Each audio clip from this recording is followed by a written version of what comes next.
Cette semaine, nous lisons dans la Torah la paracha d'Evarim, qui est presque toujours lue à l'approche d'une semaine fatidique du calendrier juif,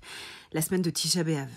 Pour comprendre le sens de cette date, en fait, il faut se souvenir d'un épisode biblique. Vous vous souvenez peut-être de ce qu'on appelle la faute des explorateurs dans la Torah. Moïse envoie alors 12 hommes pour explorer la terre promise et pour en faire le récit aux Hébreux, mais ce qu'ils y trouvent ne leur plaît pas. Et alors,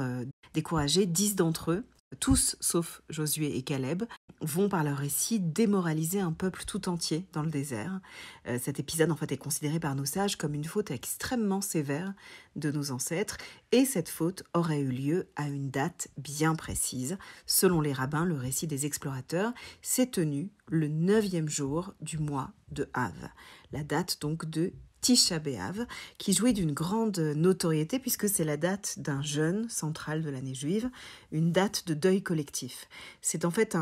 une date particulière, singulière, qui correspond étrangement à de nombreux épisodes terribles de l'histoire juive. On raconte par exemple que c'est à cette date que les Juifs auraient été expulsés d'Espagne, qu'ils auraient connu les pires persécutions au Moyen-Âge, ou même des rafles lors de la période nazie. Le 9 Av revient sans cesse comme la date des pires drames de notre histoire, à commencer par celui que, officiellement, on commémore à cette date, la destruction du temple de Jérusalem, 2 fois, le premier et le deuxième temple, qui, selon la légende, auraient tous les deux été détruits à cette même date. De quoi faire frissonner, se lamenter les Juifs à travers les siècles, de quoi aussi engager, et c'est plus surprenant peut-être, un travail d'autocritique, une inspection de notre histoire, de notre passé, à laquelle les rabbins nous convient. Le temple de Jérusalem fut détruit par les Babyloniens, puis par les Romains, c'est-à-dire par des armées étrangères. Pourtant, les rabbins racontent l'histoire autrement et nous disent que ce qui a causé la destruction du temple, la perte de ce qui fut la résidence du divin à Jérusalem, n'est pas tant la puissance étrangère ou bien la force d'un pouvoir idolâtre, mais un mal qui s'est emparé des Juifs de cette époque, une émotion, une sorte de façon d'être au monde, qui en hébreu porte un nom. On appelle ça Sinat Chinam, la haine gratuite.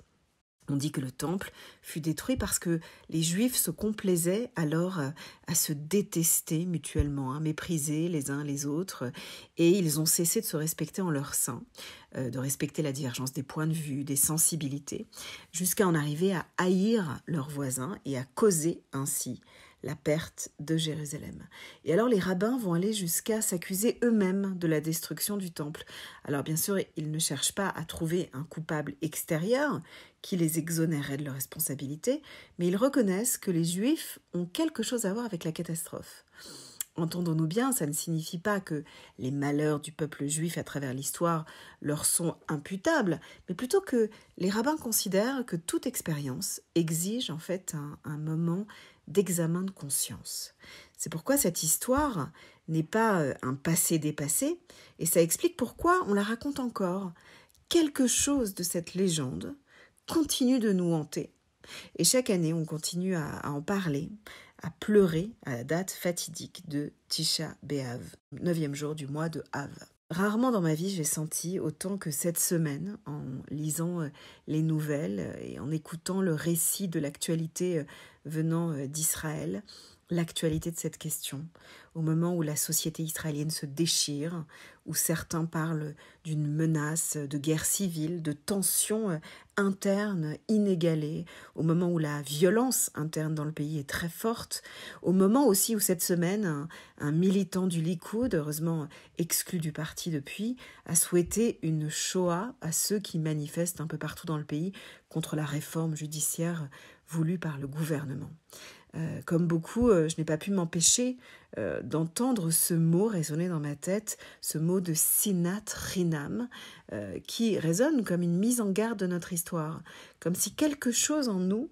n'avait rien appris de l'histoire. Sinat Chinam, un mot qui nous demande encore, près de 2000 ans après la destruction du temple, et tandis que le peuple juif est de retour sur une terre dont il a tant rêvé, sauras-tu ne pas détruire ce qu'il est donné à ta génération de construire. Et en fait, évidemment, cette voix interroge le sionisme contemporain. Sauras-tu garantir des principes de démocratie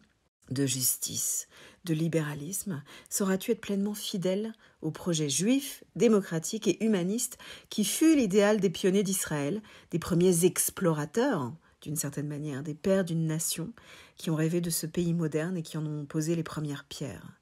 Cette semaine, j'écoutais, peut-être comme certains parmi vous, ces voix de haine, et je me suis demandé soudain si nous n'étions pas menacés, nous aussi, par le récit des explorateurs. Un récit qui risque de nous décourager, qui nous invite à faire demi-tour, à ne pas croire. Est-ce qu'on risque pas de reproduire à notre manière cette faute biblique, en baissant les bras, en renonçant à un Israël fidèle à nos rêves ? Et tout en m'interrogeant, je tendais l'oreille aussi vers ces autres voix d'Israël, parfois la voix de mes collègues israéliens ou d'acteurs de la société civile qui sont engagés dans le dialogue entre toutes les composantes dans la société et qui tentent d'unir aujourd'hui les forces pour construire l'Israël de demain.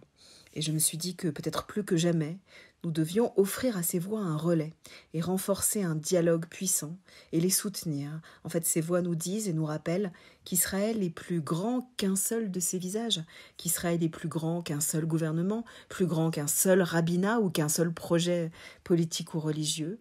et qu'il nous faut traverser sans doute ensemble d'autres déserts, et qu'il faudra aussi lutter ensemble pour construire une société qu'on pourrait appeler une société de Ahavat Rinam, d'amour gratuit, une terre promise sur laquelle il y a de la place pour l'amour du prochain, pour le souci de l'autre, pour la diversité des expressions, pour la place aussi pour le droit des minorités, une société de judaïsme éclairé, fidèle à la démocratie et à une promesse ancestrale dont nous sommes tous les enfants, héritiers légitimes d'un idéal dont personne n'a le monopole. Shabbat Shalom.